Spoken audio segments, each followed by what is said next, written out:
আজকের রাত জাগাটাও বৃথা গেল। ইংল্যান্ড এমনভাবে হেরে যাবে ভাবতেও পারিনি। তবে আর্জেন্টিনার কামব্যাক বরাবরের মতোই অগ্নিঝরা।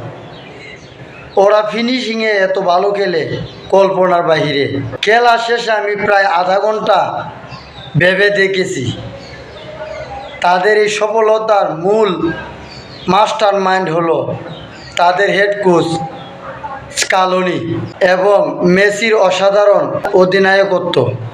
আর্জেন্টিনা ইংল্যান্ডের সাথে লাস্ট টাইমে এসে এমন খেলা খেলবে কেউ ভাবতে পারেনি। আজকেও অসাধারণ কামব্যাক। অভিনন্দন মেসি বাহিনীকে। এবারের ফাইনাল জমে উঠবে স্পেন বনাম আর্জেন্টিনা।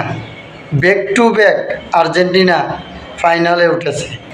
তবে পরিশেষে একটা কথা বলি, অতিরঞ্জিত কোনো কিছু ভালো নয়।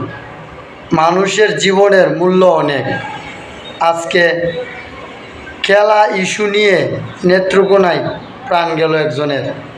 এমন বাংলাদেশে অনেকেই আজকে আহত হয়েছে এই বিশ্বকাপের জন্য। আরে ভাই, তোমার মূল্যবান জীবনটা কেন উৎসর্গ দিতেছ আমার বুঝে আসতেছে না।